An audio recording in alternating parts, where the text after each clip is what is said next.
읽겠습니다. 저물매 포도원 주인이 청지기에게 이르되 품꾼들을 불러 나중한 자부터 시작하여 먼저 온 자까지 상을 주라 하니 제11시에 온 자들이 와서 한 데나리온씩 받거늘 먼저 온 자들이 와서 더 받은 줄 알았더니 그들도 한 데나리온씩 받은지라. 받은 후 집주인을 원망하여 이르되 나중 온 이 사람들은 1시간밖에 일하지 아니하였거늘 그들의 종일 수고하며 더위를 견딘 우리와 같게 하였나이다. 주인이 그 중에 한 사람에게 대답하여 이르되 친구여, 내가 내게 잘못한 것이 없노라. 내가 나와 한 데나리온의 약속을 하지 아니하였느냐? 내 것이나 가지고 가라. 나중 온 이 사람에게 너와 같이 주는 것이 내 뜻이니라. 내 것을 가지고 내 뜻대로 할 것이 아니냐? 내가 사람으로 내가 악하게 보느냐? 이와 같이 나중된 자로서 먼저 되고 먼저 된 자로서 나중되리라. 우리의 삶에 참 많은 것들을 주신 분이 하나님이십니다. 하지만 우리가 살다 보면 내가 제일이다라고 생각할 때가 참 많은 것 같습니다. 예를 들면 우리 중국 여행 갔더니 그런 표현을 많이 사용하더라고요. 중심.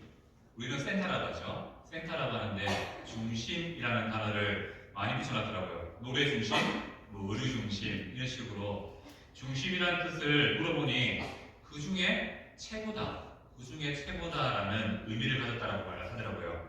그리고 또 중국 여행 시에 또 많이 봤던 것이 동방이라는 이름을 붙은 많은 가게들을 보게 됐습니다. 동방석유, 동방택시, 동방노래방, 동방식당.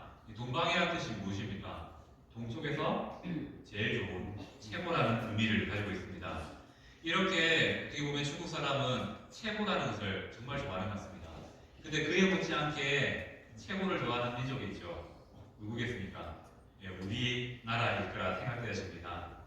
우리도 이런 말 좋아하지 않습니까? 세계에서 최초, 또 아시아에서 최초, 경남에서 최초, 최고, 또 이 사천지에서 제일 되는 이러한 것들을 많이 사용하고 있고 또 많이 그러한 것들을 사모하고 있습니다. 어떻게 보면 신앙에 있어서도 세계에서 제일 큰 교회가 어디 있습니까?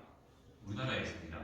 그리고 세계에서 성도가 제일 많은 교회 어디 있습니까? 우리나라에 있습니다. 이것처럼 우리는 제일, 최고라는 말을 좋아합니다.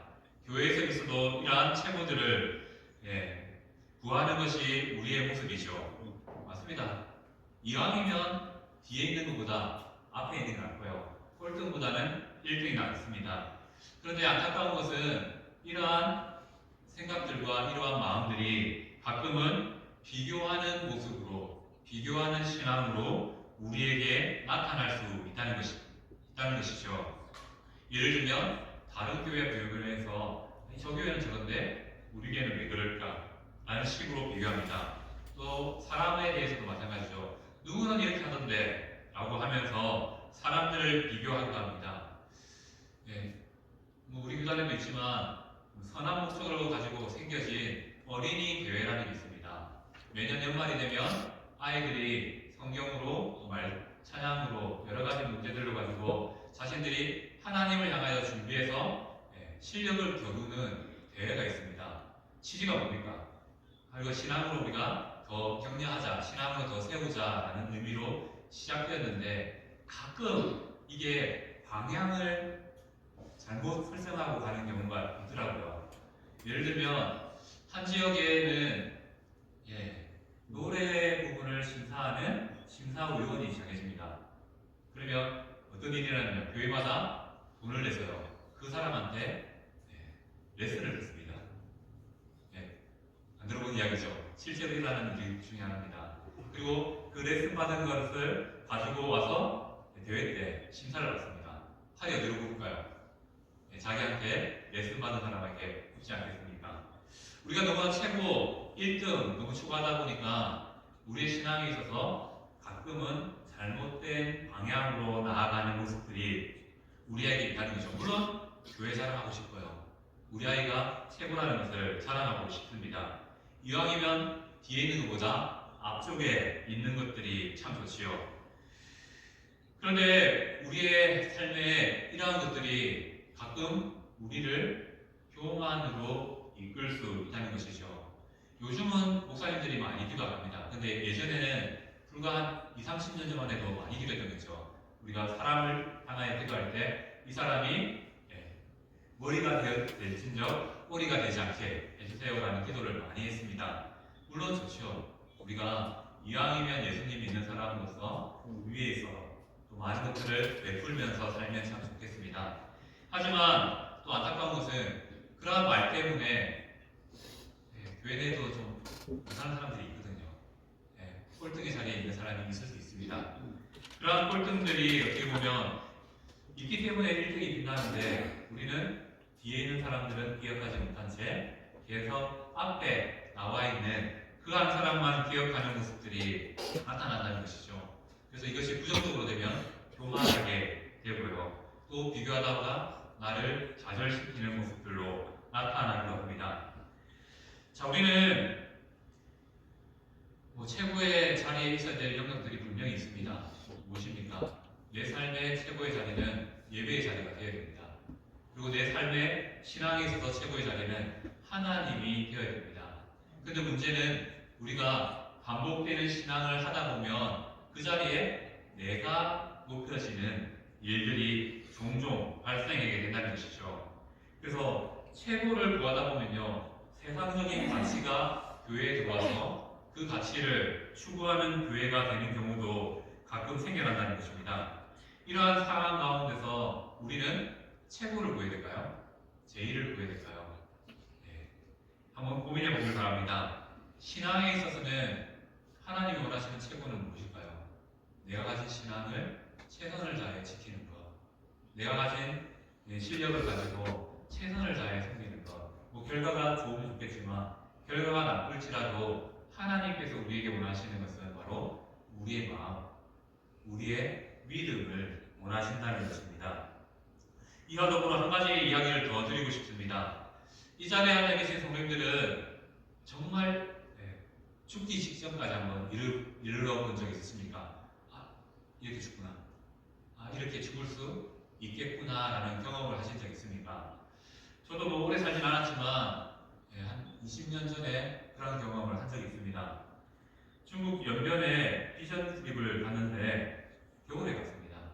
겨울에 가서 여러 가지 활동들을 하는데 정말 춥더라고요. 영하 40도까지 찍었다라는 말도 있더라고요. 그래서 정말 춥다라고 했는데 일정 가운데 연변에서 백두산으로 또 한번 이동하는 그런 일들을 행했습니다. 그래서 백두산을 가기 위해서 버스를 빌렸고 그 버스를 타고 열심히 갔죠. 근데 눈이 왔어요. 눈이 왔어요. 길이 빙판길이었던 겁니다. 날은 껌껌해지고 그 길을 가는데 버스가 갑자기 뒤뚱뒤뚱 하다가 돌기 시작하대요. 도로 위에서 돌기 시작합니다. 이렇게 돌면서 갑자기 비탈길을 향해서 급하게 떨어진다. 옆에 나무까지 막 지나가고 하니까 사람이 이렇게 죽을 수 있겠구나 라는 생각했습니다. 그런데 차가 멈췄어요. 다행히 차가 멈춰서 지금 살아있습니다. 죽진 않았는데 그때 많은 생각들을 해봤습니다. 왜냐하면 운전자분도 노력을 하셨더라고요. 우리가 내려서 경악했던 건 무엇이냐면요, 우리가 빠진 길 반대쪽은 낭떠러지였습니다.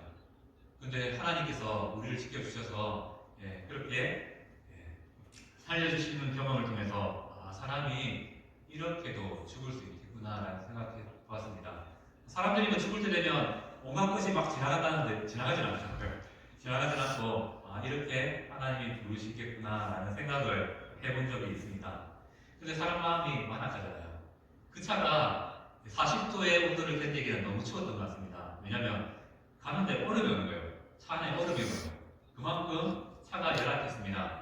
사람의 마음이 완악한지라 생사의 고비를 같이 했음에도 불구하고 다음날 일정에는 그 아저씨를 안 부르고요, 다른 차, 좋은 차를 부르게 되더라고요.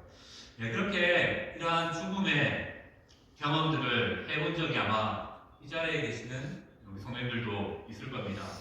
왜 이런 말을 드리냐면요. 우리는 태어나는 것은 어떻게 보면 정해져 있습니다. 그런데 죽는 날 하나님이 우리의 인생을 마무리시켜 주시는 그날에 대해서는 우리가 알 수 없다는 것입니다. 이런 인생 앞에 오늘 말씀은 이렇게 말하죠. 나중된 자로 먼저 되고 먼저 된 자로 나중되리라 라고 말씀하고 있습니다. 우리의 인생은 최고 위치 1등 순서가 아니라 바로 하나님의 뜻에 의해서 움직여진다는 사실을 오늘 말씀을 통해서 우리에게 말씀하고 있습니다. 자, 오늘 함께 읽었던 말씀은 포도원 품꾼 비유로 잘 알려져 있습니다. 자, 오늘 말씀의 위치를 보면요.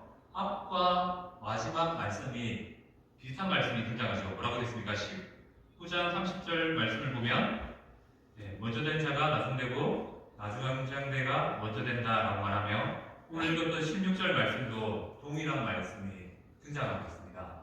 바로 이것이 핵심이라는 것이죠. 오늘 함께 읽었던 본문의 말씀의 핵심이 먼저 된 자가 나중되고 나중된 자가 먼저 될 것이다 라는 말씀이 됩니다. 그리고 이 말씀은 마가복음 10장 31절에 한 번 더 나타납니다. 그래서 우리가 익숙하죠, 이 말씀. 많이 들어보셨을 겁니다. 그렇게 세 차례 복음서에서 등장하고 있는 말씀이기 때문에 오늘 본문의 말씀은 우리에게 익숙한 말씀인 겁니다. 그리고 우리가 또 이 본문을 이해하기 위해서 읽지 않았지만 1절 말씀을 보면 어떻게 시작합니까? 천국은 마치 라고 시작됩니다. 이 비유의 핵심이 어떤 이야기라는 것을 말씀할까요? 바로 하나님 나라, 천국에 대한 이야기라는 사실을 말씀하고 있습니다. 이미 이 이야기를 잘 알겠지만 간단히 설명해 보고자 합니다. 한 주인이 포도원의 추수를 위해서 일꾼들을 구하게 됩니다. 그래서 이른 아침에 나아가서 하루 일당 한 데나리온을 약속하고, 한 데나리온은 당시 로마 군사가 하루에 받는 일당이기도 했습니다. 이렇게 분주한 추수를 하기 위해서 한 일꾼들을 데려오게 됩니다. 그리고 좀 지나다 보니까 추수할 게 너무 많이 남은 겁니다. 그래서 다시 한 번 더 일꾼들을 데리러 가기 위해서 제3시에 다시 주인이 인력시장으로 가게 됩니다. 여기서 말하는 제3시는 우리 나라 시간으로 9시가 됩니다. 자, 이스라엘 백성들이 시간을 재는 방법들이 여러 가지가 있는데 그 중에 하나가 뭐냐면 낮과 밤을 12시, 12시로 구분합니다. 기준은 아침 해 뜨는 시간을 6시로 보고요. 해 지는 시간을 6시로 봅니다. 그리고 그 12시간을 6시부터 이제 7시가 1시, 8시가 2시 이렇게 12시간으로 나누고 밤도 그렇게 나눕니다. 그리고 또 다르게 또 나누는 방법도 있지만 오늘 본문에 나오는 것은 바로 6시부터 1시가 0시가 되려고 그런 방법으로 보시죠. 그래서 제3시에 나왔다는 것은 6 더하기 3에서 우리의 시간으로 9시에 인력시장에 다시 나아갔다는 것을 말씀합니다. 그리고 주인은 어떻게 합니까? 한 데나리온을 약속하고 일꾼을 데리고 오게 됩니다. 이 일을 멈추지 않고 제6시와 제9시에도 나가서 반복적으로 일꾼들을 고용했습니다. 그리고 마지막 제11시 몇 시겠습니까? 바로 5시죠. 우리의 시간으로 오후 5시에 이제 일할 수 있는 시간이 1시간밖에 남지 않았는데 그 시간에 나아가서 또 일꾼들을 마지막으로 데려오게 됩니다. 어떻게 보면 마지막 데려온 일꾼들은 1시간만 일해도 한 데나리온을 약속받았습니다.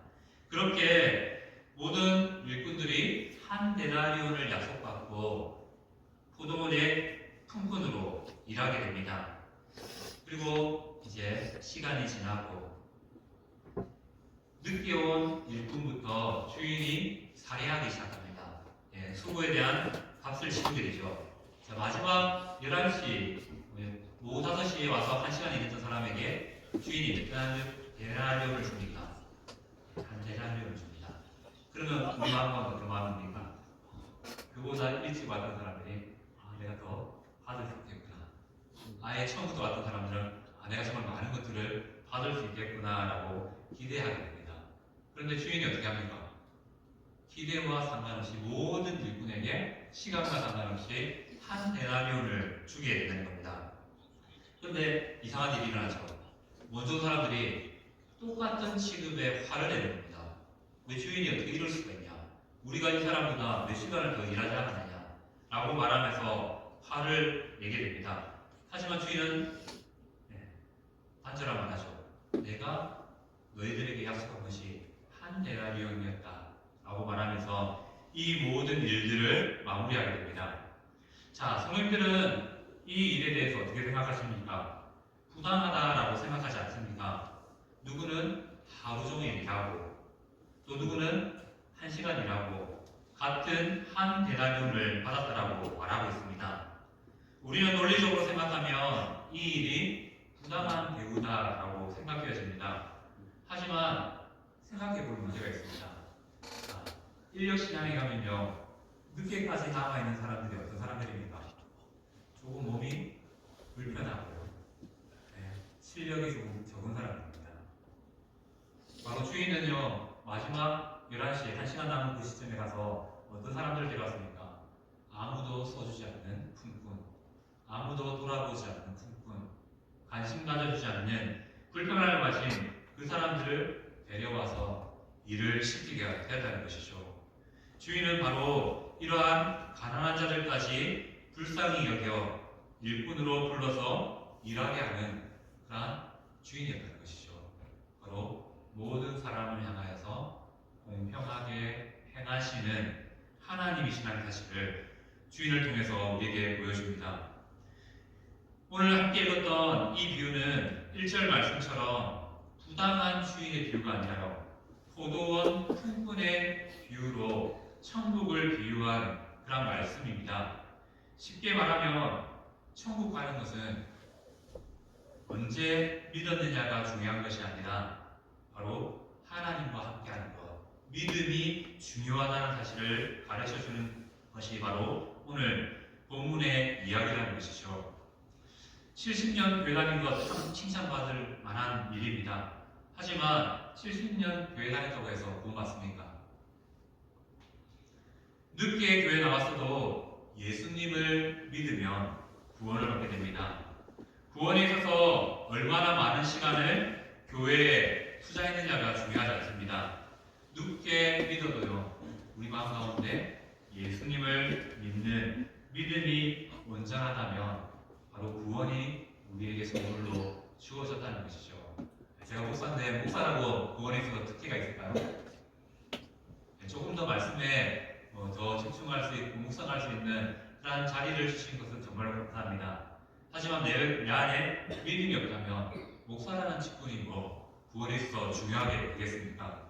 마찬가지로 교회 직분들도 마찬가지라고 생각되십니다. 직분이 구원에 있어서 특혜가 되지 못한다는 것이죠. 하나님이 예수님께서 정말 원하시는 것은 바로 포도원에 일할 수 있는 일꾼 그 자체, 예수님이 불렀을 때, 주인이 불렀을 때 나와서 일할 수 있는 그 부르심이 중요하다는 사실을 오늘 본문의 이야기로 우리에게 알려주고 있습니다. 우리는 흔히 교회에 오래 다니고 봉사를 많이 하면 천국에서 좋은 자리를 얻고 큰 상급을 받는다라고 말합니다. 최근에는 들어본 적 없지만 예전에 부흥회 가면 그런 말 많이 했잖아요. 지금 열심히 상급을 쌓으십시오. 천국에서 집이 10평에서 20평, 30평, 40평 대저택이 됩니다라고 들었던 적이 있습니다. 물론 그럴 수도 있습니다. 제가 천국에 안 가봤기 때문에. 하지만 또 다르게 생각해보면 만약에 천국에 갔는데 내 집은 10평, 누구 집은 100평이라면 이게 천국이 될 수 있을까? 라고도 한번 생각은 해봤습니다. 물론 안 가봤기 때문에 잘 모릅니다. 하지만 하나님이라면 동일한 마음으로 동일한 모습으로 우리를 안아주는 것이, 인정해 주시는 것이 천국이 아닐까라고 생각해 봅니다. 우리의 신앙은 더 많은 상급을 얻기 위해서 만약 신앙생활 한다면 우리 안에 이러한 마음이 생길 것 같습니다. 어떤 말이냐면 내가 노력해서 구원을 이루었다. 내가 수고해서 구원을 얻게 되었다. 우리 천주교에서 말하는, 가톨릭에서 말하는 행위로 구원받는다라는 생각을 하게 될 것 같습니다. 천주교는 심하게는 내가 선을 많이 쌓으면 다른 사람도 구원할 수 있다까지 말하지 않습니까? 자신의 노력이 구원을 이룬다는 것을 말합니다. 그런데 성경은 그렇게 말하지 않습니다. 구원은 예수님의 부르심에 있고 그 부르심에 응답하는 자에게 주어진다라고 말씀하고 있는 것이죠. 물론 우리 삶에 성경을 많이 읽고 기도의 시간을 많이 쌓아가는 것, 또 출석을 오랫동안 하는 것도, 교회에서도 많은 일들을 봉사하는 것도 참 중요합니다. 하지만 그것보다 중요한 것은 바로 나를 부르신 주님을 기억하는 것, 주님을 향하여서 부당하다라고 생각하지 않는 그 마음이 필요하다는 것이죠. 우리의 구원은 오직 하나님의 은혜입니다. 값없이 주신 하나님의 선물이라는 것이죠. 계속 우리가 이 사실을 잊어버리니 계속 나의 잣대를 가지고, 나의 기준을 가지고 지체를 바라보는 경우가 생겨난다는 것이죠. 이런 의미에서 오늘 본문의 핵심인 먼저 된 자가 나중되고 나중된 자가 처음 된다라는 말씀을 우리는 기울여 보아야 됩니다. 천국은 우리가 무엇을 했냐라는 것보다 예수님의 부르심에 합당하게 부름받아서 일꾼으로서 예수님의 일에, 하나님의 일에 참여한 것, 그 자체가 중요하다는 것이죠. 조금 더 풀면요, 예수님을 믿는 믿음이 우리에게 가장 중요하다는 것입니다. 주인은 모든 일꾼에게 한 데나리온을 주었습니다. 바로 천국 잔치의 구원이라는 선물을 주셨다는 것이죠. 그래서 처음 부름받은 자도 구원을 받았고요, 구원이라는 선물을 받았고, 그리고 마지막 부름받은 자도 구원을 선물 받았습니다. 그런데 처음 받은 자가 늦게 받은 자를 보는데 속이 아팠는지 마음이 아팠는지 모르겠습니다. 계속 비교하면서 구원에 있어서 그 하나님의 은혜를 기억하지 못한 채 내 모습을 바라보면서 부당하다, 하나님 하나요? 부당하다라고 말한다는 것이죠. 이렇게 말하면 또 이렇게 오해할 수 있습니다. 그렇다면 먼저 부름받는 것은 믿음의 핵심이라면 먼저 부름받는 것은 소용없는 일인가라고 우리의 삶에 질문할지 모르겠습니다. 걱정하지 마십시오. 먼저 부른 자들에 대한 하나님은 수고를 기억하십니다. 우리의 수고 하나하나를 기억하십니다. 그리고 마지막 날 그분 앞에 설 때 성경 분명히 말하죠. 칭찬해 주신다라고 말씀하고 있습니다. 그리고 먼저 부름받아서 구원을 받았다는 것은 무엇을 의미합니까? 우리가 구원 없이, 하나님 없이 살았던 그 고통의 날들이 그만큼 적었다는 것을 의미합니다. 마지막 부름받은 사람들은 어떻게 보면요, 그거죠. 진짜 고통 속에서 살면서 하다가 인생의 마지막 그 끝자리에 예수님을 믿게 되어서 겨우 구원받는 그런 삶을 살아가는 겁니다.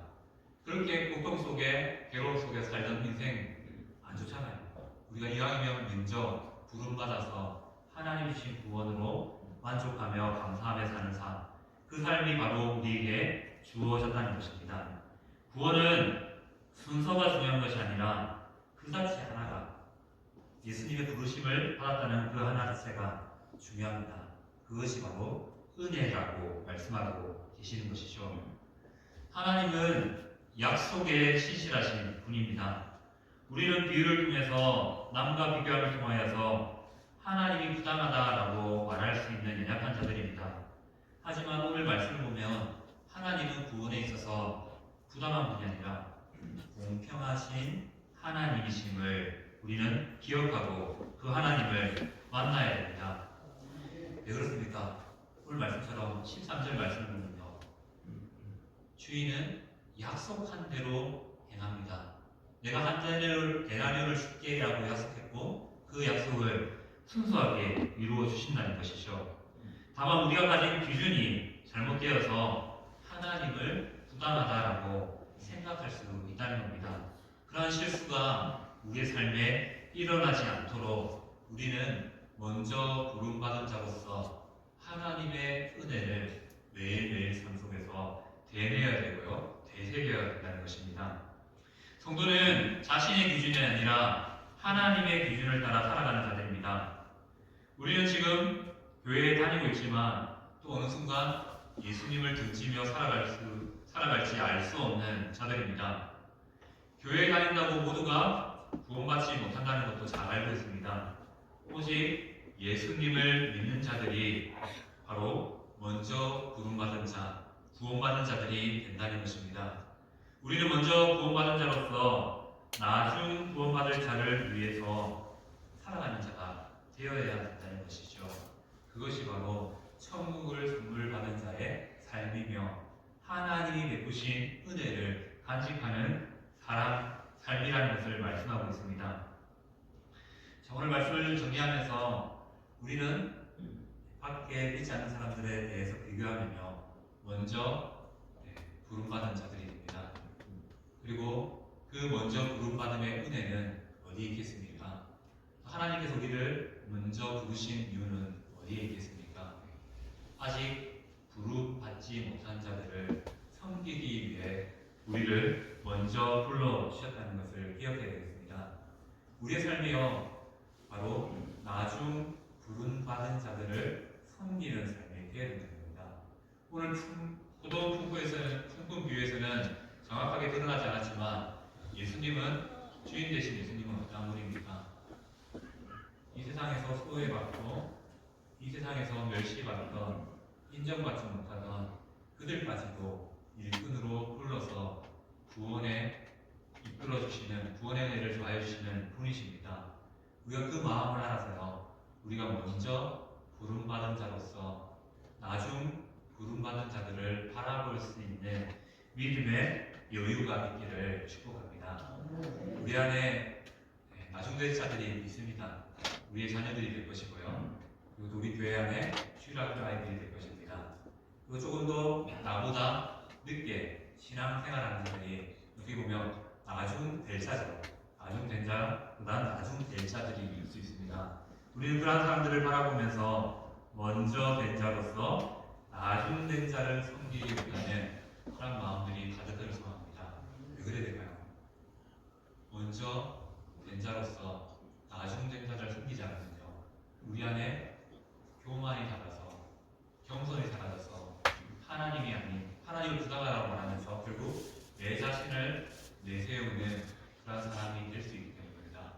먼저 믿었는데 구원에 있어서는 제일 뒤로 밀려나는, 구원 밖으로 밀려나는 그런 인생이 되어서야 되겠습니까? 그런 인생이 되지 않기 위해서 나를 먼저 부르신 하나님의 은혜를 기억하면서 그 은혜로 나중 될 자들을 섬길 수 있는 성도 되시기를 축복합니다. 오늘 말씀을 준비하면서 이 질문을 저에게 해보았습니다. 나는 먼저 부름받은 자로서 어떻게 나중 부름받을 자들을 섬기고 있는가? 라는 질문을 제 인생에 던져봤습니다. 참 아쉽더라고요, 마음에.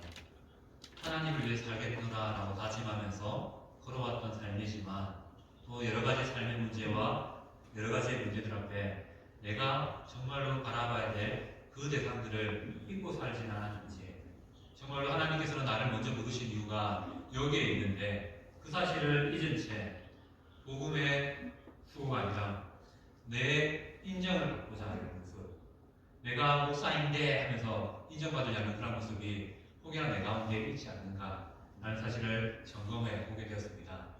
그러면서 또 기도할 수밖에 없더라고요.